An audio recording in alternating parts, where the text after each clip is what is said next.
자, 이번에는 본문 두 번째 시간입니다. 생태계 다양성 그리고 공존 내용을 같이 살펴보기로 했는데요. 진화론에 대한 오해를 반박하기 위한 근거가 세 가지 있다라고 했었죠. 본문 안에서 한번 확인을 해볼 거예요. 자, 교과서 준비를 해주시고요. 교과서 페이지는 177페이지예요. 자, 다 준비되셨죠? 내용을 한번 보겠습니다.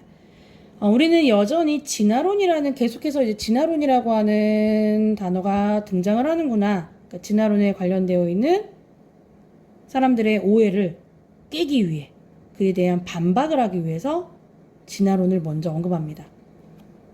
자, 진화론이라는 말을 들으면 관련되어 있는 약육강식 그리고 적자생존이라는 말을 먼저 떠올립니다. 이렇게 사람들이 이러한 생각을 하고 있다 라고 하는 것을 다른 말로 하면 뭐가 되느냐? 진화론에 대한 편견, 다른 말로 또 고정관념,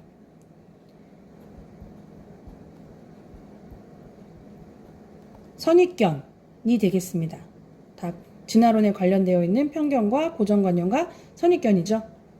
사실 적자생존이나 약육강식이라고 하는 말을 처음 쓴 사람은 다윈이 아니래요. 다윈에 집중하면 안 된다고 했어요. 바로 스펜서이다 라고 나와 있습니다. 약육강식과 적자생존이라고 하는 단어를 쓴 사람은 사실은 스펜서이다. 자, 우리 저번 시간에 봤듯이 이 표시가 되어 있는 건 교과서 오른쪽으로 가시면은 아랫부분에 이렇게 자세하게 설명이 나와 있어요. 그러니까 이 사람에 대해서 너무 집중해서 안 봐도 돼요. 설명이 다 써 있으니까. 영국의 철학자, 사회학자인데 다윈이 했던 말이 아니라 사실은 이 사람이 말한 거구나 라는 것을 이해하시면 돼요. 자, 그러면 스펜서는 이제 앞으로는 스펜서에 집중해서 내용을 다루겠죠. 스펜서이다. 당시 스펜서는 하면서 스펜서에 관련되어 있는 내용들을 정리할 수 있으면 됩니다. 한번 확인을 해봅시다. 자, 당시 스펜서는 인간의 사회 발달 과정을 설명하기 위해 생명체 진화 이론을 끌어들였다. 스펜서는 사회를 하나의 유기체로 보는 초유기체 해놓고 가로치고 설명에 써 있습니다. 로 보는 관점을 가지고 있었다. 이 관점을 가지고 있는 사람은 누구라고요? 스펜서라고요. 자, 사회 진화론의 전제가 되는 관점이에요. 이 관점은 어떤 거냐면은, 무슨 관점이냐면은,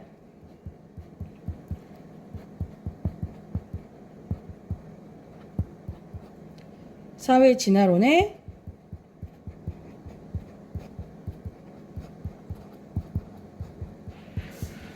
전제가 되는 관점입니다. 이 관점은 사회를 하나의 유기체로 본다라고 여기 좀 다 써 있습니다. 사회를 하나의 유기체로 본다. 초유기체로 본다 라고 하는 거죠. 이 관점은 이렇게 갈 수 있겠네요. 이 관점을 가지고 있는 사람은 누구라고요? 스펜서라고요. 그러니까 여기 이 문단에서 가장 중요한 단어는 뭐냐면 스펜서의 관점. 그것은 바로 사회 진화론의 전제가 되는구나. 이렇게 이해할 수 있습니다. 자, 그 다음으로 갑니다. 사회가 생물체와 같은 특성을 가진다면 사회의 발달 과정 역시 생물체와 같을 것이라고 생각했기 때문입니다. 이 부분에서 사용된 것은 유추예요. 유추. 자, 논증하는 방법이 유추. 유추는 유비출이죠.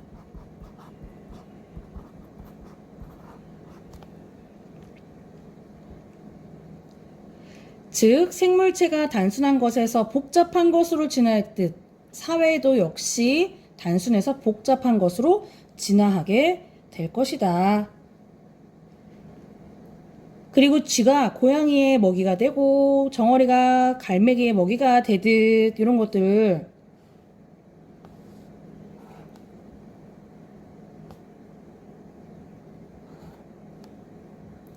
예시라고 이해하시면 돼요. 앞에 있는 내용이 뭔지 잘 모르겠다. 뒤에 있는 내용이 모르겠다. 그러면 예시를 좀 더 깊이 있게 이해를 하시면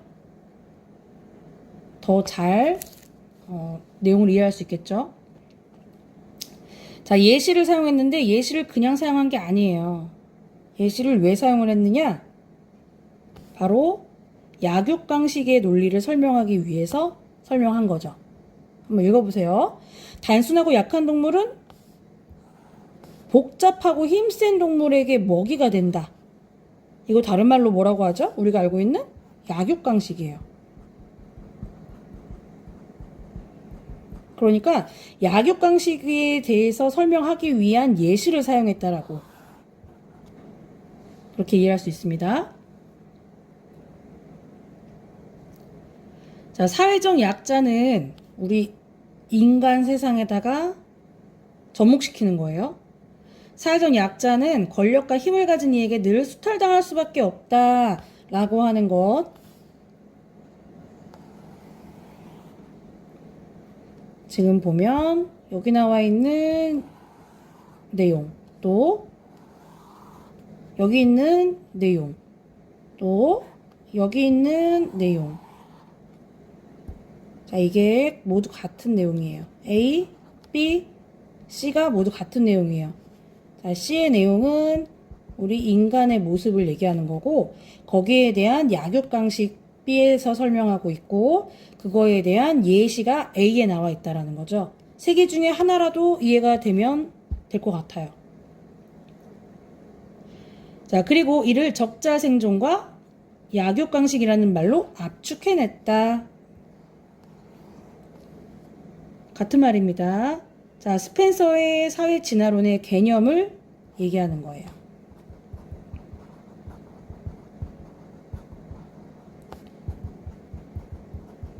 스펜서의 사회 진화론의 개념을 설명하기 위한 방법입니다. 바로 스펜서의 사회 진화론은 하면서 얘기하면은 이해가 되지 않으니까 그거에 대해서 자세하게 앞에서 설명도 하고 예시도 또 유추도 사용하고 있다는 겁니다. 자, 이렇게 스펜서에 의해 다윈이 주장한 생물학적 진화론은 사회 진화론으로 확장되었다. 마지막에 딱 얘기를 하죠. 사회 진화론을 설명하기 위해 지금까지 이 내용들을 얘기했구나 하는 걸 이해할 수 있으면 돼요. 자, 한번 정리해 보겠습니다. 사회를 초유기체로 보는 관점을 가지고 우리 초유기체 해놓고 가로치고 꿀벌, 개미 이런 식으로 자세한 설명이 나와 있어요. 설명이 중요한 게 아니라 예시가 중요한 게 아니라 거기에 해당되는 것들이 중요한 게 아니라 초유기체 이 단어가 중요한 거예요. 그거를 설명하기 위해 자세하게 풀어놓은 거니까. 자, 인간의 사회 발달 과정이 생물체 진화 과정과 같을 것이라고 생각을 한다 하면서 자, 생물체 단순해서 복잡으로 또 약한 동물이 힘센 동물의 먹이가 된다 라고 하는 이 생물체를 예를 들어서 우리 사회 우리 인간들의 세상으로 가지고 옵니다. 단순해서 복잡 또 약자는 권력 가진 이들에게 늘 수탈당한다 라고 했어요. 자, 그럼 중간 1 내용을 한번 정리해 봅니다. 중간 1에서 나왔던 내용을 다시 한번 정리해 보면 사회 진화론의 핵심 개념은 적자 생존과 약육강식이다. 이 정도로 정리할 수 있겠네요. 자, 이어서 중간 2로 갑니다. 애초에 스펜서가 말했던 약육강식과 적자 생존 위에 얘기했던 거 다시 한번 또 나오는 거예요. 이라는 말이 어째서 다윈이 말한 것으로 왜곡되어 알려졌는지는 알 수가 없다. 다윈은 자신의 책 어디에서도 약육강식에 관해 이야기한 바 없다. 우리 저번 시간 최희천 교수님이 말씀하셨죠. 이 단어를 사용한 적이 없다. 그럼 누가 사용한 거예요? 위에 바로 있는 인물, 계속 등장했던 인물, 스펜서가 사용했던 거지. 다윈이 아니라 사실 스펜서가 썼던 단어구나 라는 겁니다. 적자생존이라는 단어 역시 종의기원. 자, 책 제목에는 이러한 표시가 들어가요. 판본에서는 나타나지 않습니다. 처음에는 없었어요. 근데 이거 계속 찍어낼 때마다 내용을 조금씩 수정을 해서 찍어냅니다. 5번째 찍을 때 그때쯤 다윈이 스펜서가 말했던 적자생존이라는 그 단어를 채택에 쓸 뿐이다. 그러니까 제일 처음 말한 사람은 사실 다윈이 아니라 스펜서다. 그런데 사람들은 잘못 왜곡해서 알고 있다. 사람들은 오해를 하고 있다. 뭐라고 오해를 하느냐? 다윈이 말한 거야 라고 오해를 한다라는 거예요. 이해되셨죠? 어려운 내용 아닙니다. 여기 내용을 다시 한번 정리를 해보면 약육강식과 적자생존이라고 하는 이 용어, 계속 반복해서 나오는 이 용어, 무슨 용어? 약육강식과 적자생존. 이러한 용어에 대해 사람들이 왜곡된 인식을 가지고 있고, 진실은 사실 스펜서였다. 다윈이 이런 말 한 적이 없고, 뭐 오판을 찍을 때 그때 얘기를 했다 라고 하는 거죠. 자, 사실 다윈이 주목한 지점은, 다윈이 주목한 건 뭐였느냐? 알고 보니 이거였구나. 이제 다윈이 주목한 내용을 알 수 있습니다. 자, 변이의 다양성이에요. 변이의 다양성이란 그럼 대체 뭐냐? 우리 변이의 다양성에 대해서 한번 확인을 해봅시다. 자, 특히 유성생식을 하는 생물체는 암수 유전자를 섞어야만 조금씩 다른 자손을 낳는다. 자, 여기 이건 뭐예요? 유전적 요인에 따라서 변이가 일어난다 라는 거죠. 변이라고 하는 것은 유전적 요인에 의해서 생긴다. 우리 엄마, 아빠 똑같은 사람이 나오지 않죠. 엄마의 어떤 부분, 아빠의 어떤 부분 이렇게 조금씩 다른 모습들이 나온다는 거예요.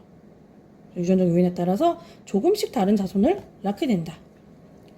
근데 이 자손이 그대로 살아가는 것이 아니라 지금 읽어보시면 각자 환경에 기대어서 살아가기 시작하는데, 요거는 변이가 일어나긴 일어나는데 어떤 변이가 일어나느냐?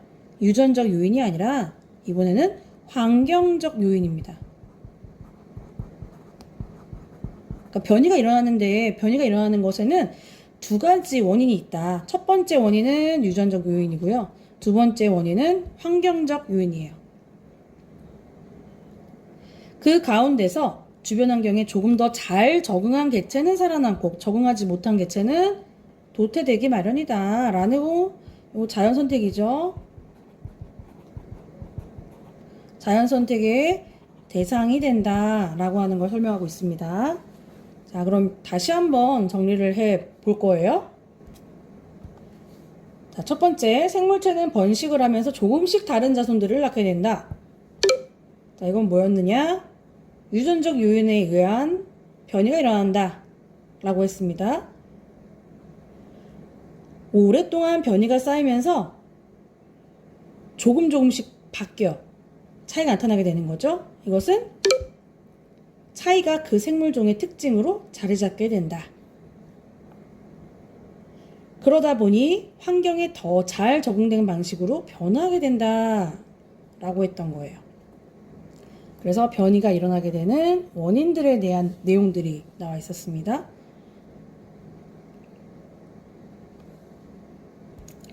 자, 교과서에서 내용 이어서 계속 갑니다. 한 페이지 넘어가세요. 178페이지로 갑니다. 자, 계속 이어지는 내용입니다. 선생님은 하나씩 지금 내용들을 보지만 여러분들이 이 글을 읽을 때는 문단별로 묶어서 그 문단 안에서 내용들을 정리하면서 공부를 하시면 돼요.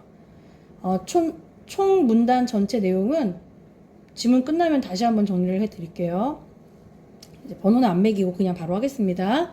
다윈은 이러한 변이가 쌓여서 환경에 더 잘 적응된 방식, 환경에 적응된 방식으로 변화한다라고 생각했다. 하지만 더 잘 적응한 방식이 한 가지라고 얘기한 적은 없다. 오히려 자연 선택의 다양성에 대해 많은 주의를 기울이고 있다. 그러니까 환경에 잘 적응해야만 살아남는다. 근데 이것은 한 가지 방법은 아니다. 오히려 다양하다. 라고 하는 거예요. 좀 더 구체적으로 말하자면 다윈은 변하는 생명체가 환경에 더욱 잘 적응하기 위해서 번식 행위를 통해서 이루어지게 되는데, 이때 외부의 힘이 개입해서 작용하지 않고 모든 생물체는 우열이 없다 라고 나와 있습니다. 이거 누가 말한 거냐면요, 다윈이 얘기한 거예요. 자, 다윈이 얘기한 내용들, 이 내용들을 왜 사용을 했느냐. 이 글에서 다윈의 이러한 내용들을 인용하는 겁니다. 구체적으로. 굉장히 자세하게 구체적으로 그 문장 그대로 갖다 사용을 하고 있습니다. 구체적으로 인용을 했죠. 인용했다라는 건 뭐냐면은 이 인용을 통해서 얻고 싶은 뭔가 효과가 있다라는 거예요. 그 효과는 뭐냐? 지금까지 설명했던 거. 우리 진화론에 대한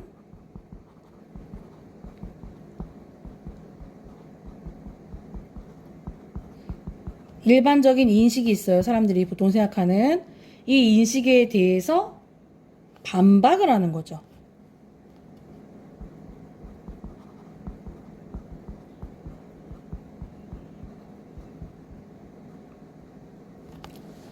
자신이 주장하는 것에 대한 근거를 얻기 위해서 다윈이라고 하는 사람의 말을 인용했구나 라고 이해하시면 돼요. 자, 이걸 어디에서도 약한 것이 강한 것보다 열등하고 강자가 약자를 짓밟아도 좋다 라고 하는 이러한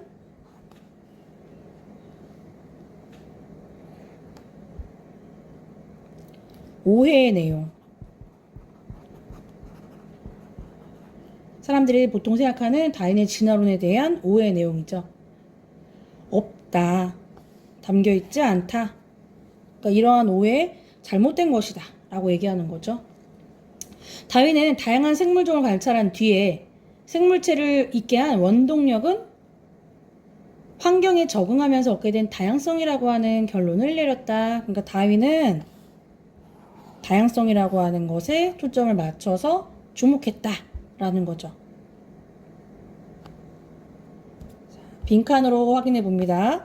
변화는 생명체가 환경에 더욱 잘 적응하기 위해 번식하는 행위를 통해 우연히 이루어지게 되는데 변화 과정에서는 외부의 힘은 없다. 모든 생명체는 우열이 없다.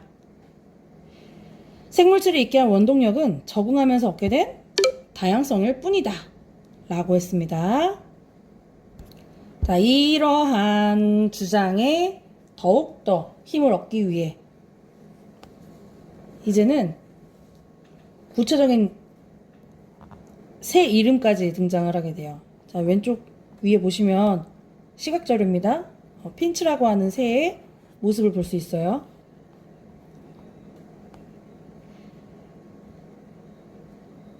다윈이 획일성보다는 다양성에 더욱 주목했음을 위에 있는 내용을 다시 한번 또 정리해주고 있어요. 갈라파고스 핀치에 관한 연구에서 뚜렷이 드러난다. 연구 논문입니다. 논문 제목이에요. 이러한 연구 논문, 위에서 사용한 인용의 방법처럼 이러한 연구 논문을 근거로 삼고 있어요. 이걸 왜 근거로 삼고 있느냐? 자신의 주장에 대해서 힘을 얻기 위해서죠.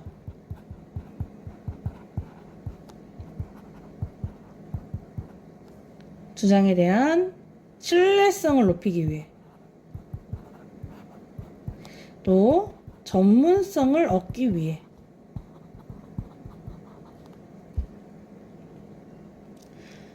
(1835년 9월) 남아메리카 에콰도르의 서쪽 해안에서 1000km 떨어진 곳에 있는 갈라파고스 제도에 도착한 다윈은 이 섬에 서식하는 핀치를 통해 흥미로운 사실을 발견했다.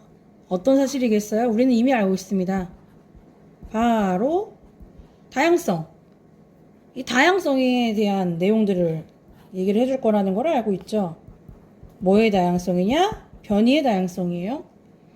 쭉 읽어보면 정말로 다양성이 일어나게 됩니다. 보여지게 됩니다. 여기에 13종의 핀치가 서식했는데 크기나 습성은 비슷한데 부리가 다 달랐다. 다르다. 다양성이죠? 또 이들 핀치는 독특한 부리 모양을 가지고 있는데 그 모양이 먹이와 관련이 있었다. 아, 이게 먹이 때문에 그랬구나 라고 하는 그 요인을 얘기해 주네요. 환경이네. 자, 예를 들어 예시. 앞에 있는 내용을 다시 한번 또 얘기하는 거예요. 자세하게 쉽게 풀어 설명하는 거야. 예시는 나무 껍질 안쪽에 숨어있는 벌레 잡아먹는 핀치는 부리를 집어넣어야 되니까 긴 주사바늘처럼 생긴 부리가 만들어지게 되는 거예요. 먹이에 따라서 부리 모양이 바뀌게 된다. 이건 하나의 사례를 제시하는 거예요. 예시. 지금 예시가 여기 있습니다. 또 하나만 나오면 다양성이 아니니까 그 다음 또 다른 모습을 보여줘야 되겠죠. 자, 튼튼하고 강한 지렛대 모양의 부리. 요게 또 다른 예시가 되는 거예요. 얘도 안 읽어봐도 알아요. 뭐 때문에 그렇다? 먹이 때문에 그렇다. 자, 이렇듯이 13종의 핀치는 모두 부리의 모양도 달랐고요. 먹잇감도 달랐다. 그러니까 부리의 모양이 왜 이렇게 다른가 봤더니 먹이에 따라서 얘네가 모습을 바꾸는 거구나 라고 하는 게 이해가 되시면 돼요. 자, 그래서 다윈이 연구를 한 거죠. 왜 부리 모양과 이렇게 달라졌을까? 먹이가 다르는구나. 13종의 핀치가 원래는 처음에는 하나였다가 시간이 흐르면서 환경에 적응을 할 수 있게 먹잇감을 찾으면서 다양하게 변화해 오는구나 라는 걸 알 수 있죠. 그렇죠. 자, 여기에서 흥미로운 것은 시간의 흐름에 따라 핀치들이 통합이 되는 게 아니라 하나만 살아남고 다 죽고 적자생존이 일어나는 게 아니라 다양성이 계속 유지가 됩니다. 여러 개의 다양한 종으로 쪼개졌다는 것이다. 그럼 뭡니까? 계속 나옵니다. 다양성에 대한 설명이에요. 자, 또한 이들의 먹잇감이 구하기 쉽고 찾기 쉬운 한 종류로 보이지 않고 다양하게 세분되었다. 또 다양합니다. 먹이까지 함께 다양하다라는 거예요. 역시 주목할 만하다.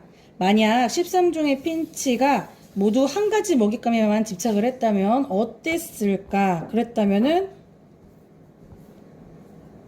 어떻게 되었을까? 아마 먹잇감이 부족해져가지고 갈라파고스 제도에 사는 핀체 수는 적었을 것이다. 라고 자, 의문을 제기하고 거기에 대한 답을 제시하고 있습니다. 자, 그러나 13종의 핀치는 환경에 따라서 곤충, 열매 이렇게 다양한 먹잇감을 취하게 되었다. 계속해서 다양성의 내용들 나오고 있습니다. 자, 이러한 다양성 계속 예시들이 나왔었고요. 그래서 같은 먹이사슬 안에서 종끼리 경쟁할 필요가 없이 제한된 서식지 안에서 더 많은 수의 핀치가 살아갈 수 있게 되었다. 그러니까 이 작가의 생각은 뭐냐면 우리 다양성이라고 하는 것은 좋은 겁니다. 왜? 진화에서 다양성에 인정받고 다양성이 존중되었기 때문에 증가하게 된 것이다. 라고 하는 거죠. 다양성의 증가의 가치에 대해서 설명을 해주고 있어요. 자연계에서 이러한 예는 무궁무진하다. 예시가 이것뿐만이 아니다. 쓰레기라고 해도 다른 사람에겐 자원이 될 수도 있고요. 소의 배설물이 새똥구리에게는 먹잇감이 될 수도 있고요.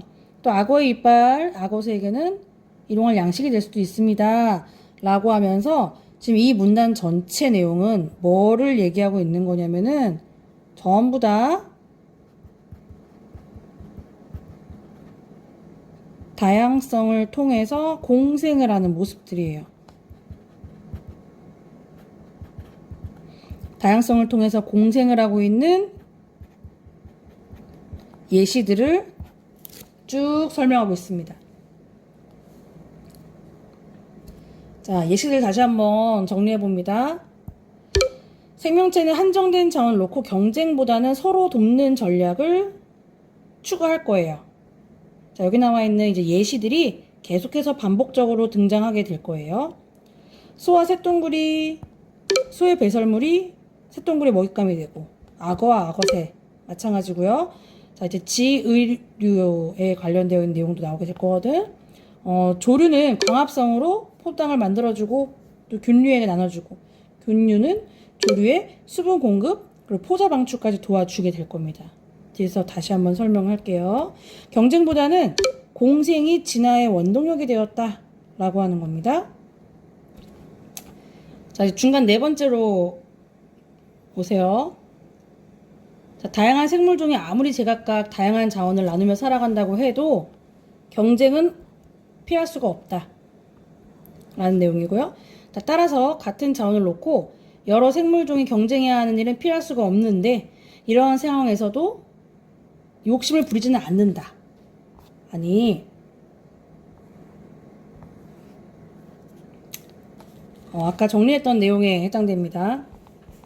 실제로 많은 생물종은 서로를 내쫓기 위해 싸움을 벌이기보다는 공존을 선택했다. 공생을 선택했다. 라고 하는 거죠. 진화의 원동력은 무엇이냐? 바로 공존이다. 공생이다. 겁니다. 자, 진화를 위한 진화의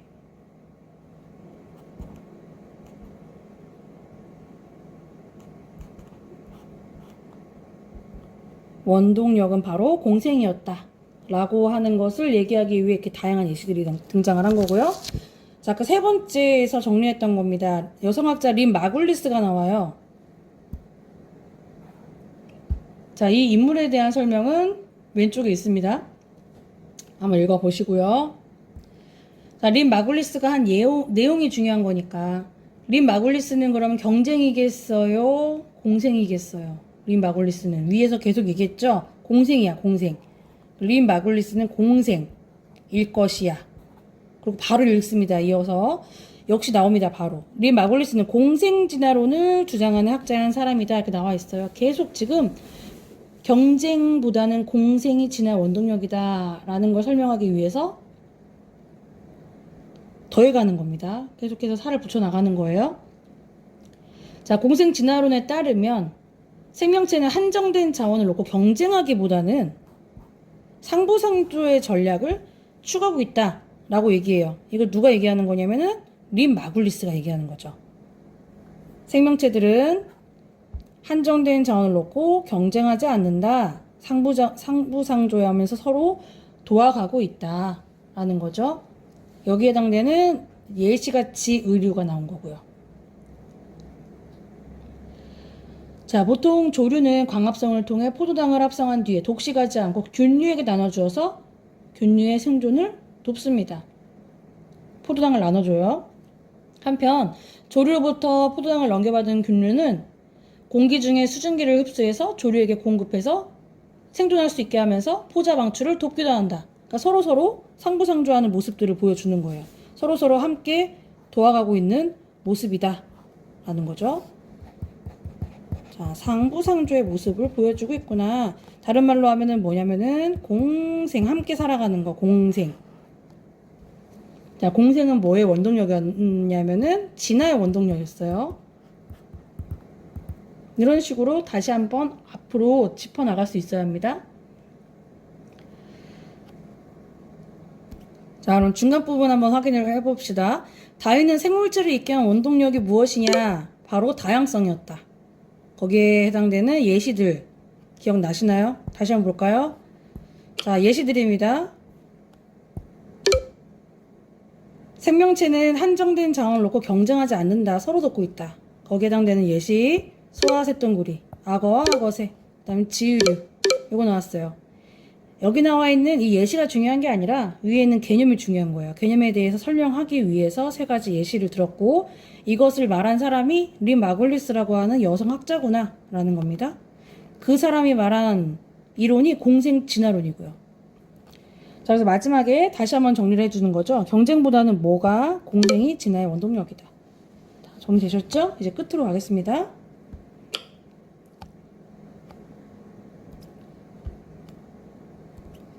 자, 우리 마지막 부분에서는요, 다윈의 삶을 통해 공존의 가치를 일화를 통해서 제시를 하고 있어요. 이건 다음 시간에 읽어보고, 그 다음에 학습활동까지 함께 해보도록 할 거니까, 복습 꼭 하시고, 예습으로 이해를 하고 오셔야 됩니다. 자, 수고하셨습니다.